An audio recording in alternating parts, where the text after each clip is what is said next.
Selamat berjumpa kembali. Saya Romo Gregory Harapan SPD akan membawakan renungan untuk minggu kedua masa Paskah tahun C 2022. Kerahiman Allah menghidupkan kita.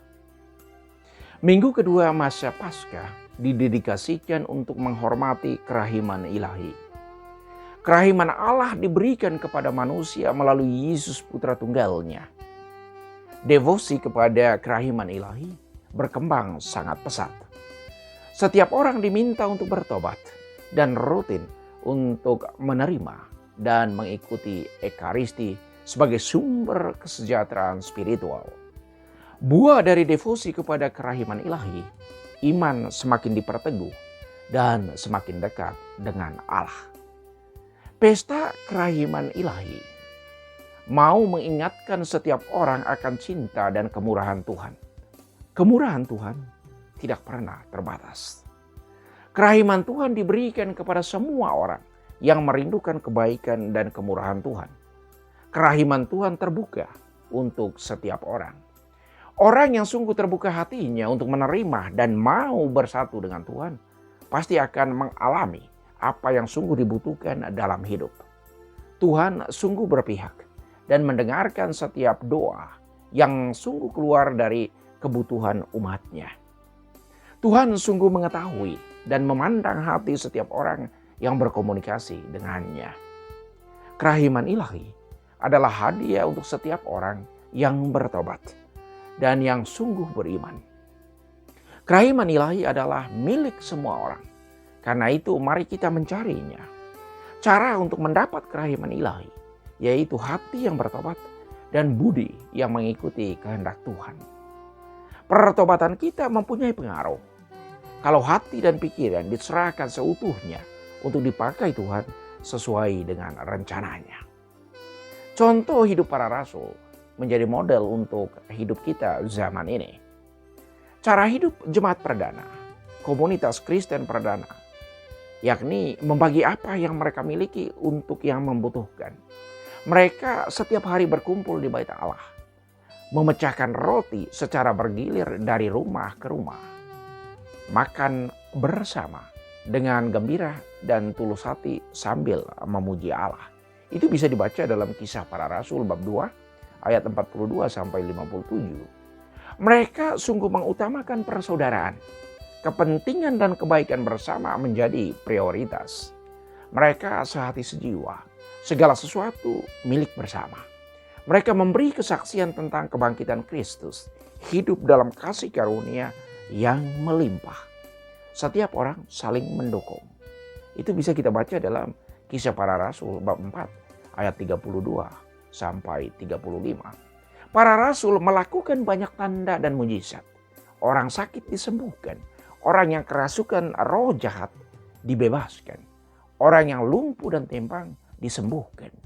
Bisa kita baca dalam Kisah Para Rasul bab 8 ayat 6 sampai 8. Kuasa Allah yang bangkit memenuhi para rasul dan memampukan mereka untuk mengadakan tanda dan mujizat.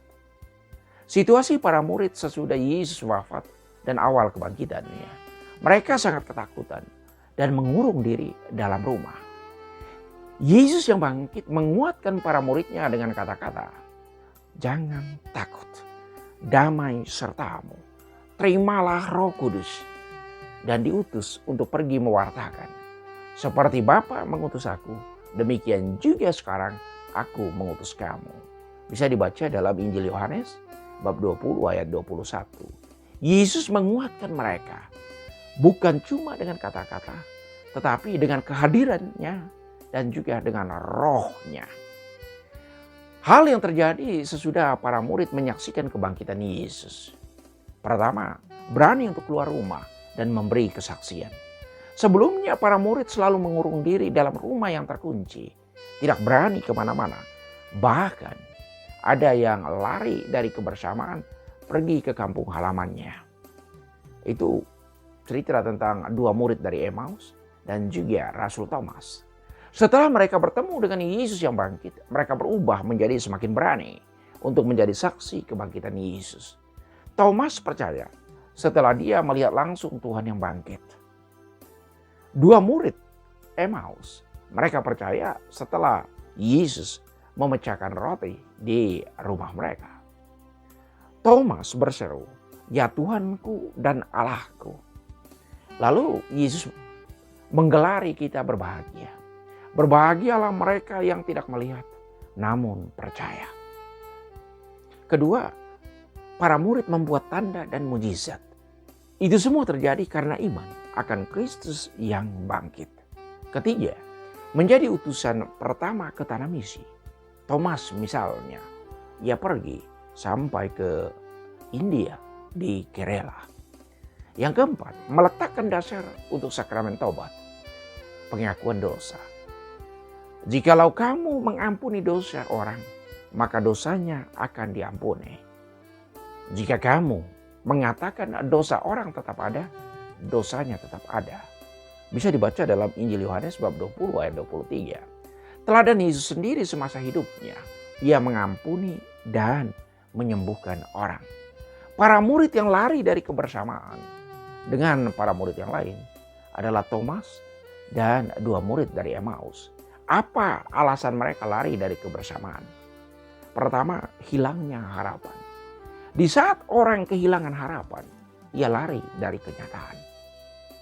Konteks para murid, mereka kehilangan harapan karena guru yang mereka banggakan sudah mati dan dikuburkan. Mati dan dikuburkan adalah simbol ketakberdayaan. Yang kedua, mereka menjadi sangat ketakutan, diliputi kecemasan serta hilangnya dukungan dari kebersamaan. Yang Thomas dan dua murid dari Emmaus lakukan, kembali kepada kebersamaan, bergabung lagi dengan kelompok para murid yang lain. Mereka mengalami kegembiraan, sukacita. Iman mereka kembali dikuatkan.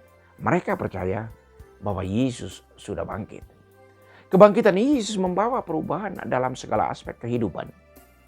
Pertama, harapan hidup para murid. Mereka kembali dikuatkan untuk melanjutkan apa yang Yesus telah mulai. Mewartakan kabar gembira kerajaan surga. Yang kedua, persatuan, persaudaraan, dan kebersamaan dalam komunitas diperkuat. Ketiga, misi penghapusan dosa, sakramen tobat diberikan kepada para murid. Manfaat dari pengalaman para murid untuk hidup kita, misalnya untuk keluarga. Pertama, jangan lari dari kenyataan. Percecokan, pertengkaran, perkelahian atau konflik, hadapi dan selesaikan dengan baik. Dan undang Tuhan untuk berpartisipasi dalam situasi hidup kita. Kedua, kalau mau jadi baik dalam hidup, jangan pernah tinggalkan kebersamaan, apalagi mengkhianatinya. Bersatu kita teguh, bercerai kita runtuh. Ketiga, ada banyak peristiwa. Istri yang lari dari rumah, suami yang kabur dari rumah, juga anak yang menghilang dari rumah. Alasannya karena hilangnya damai dan sukacita. Damai dan sukacita itu diperjuangkan oleh setiap orang dan setiap waktu. Itu bukan hadiah cuma-cuma. Semoga sukacita Paskah memenuhi hidup kita.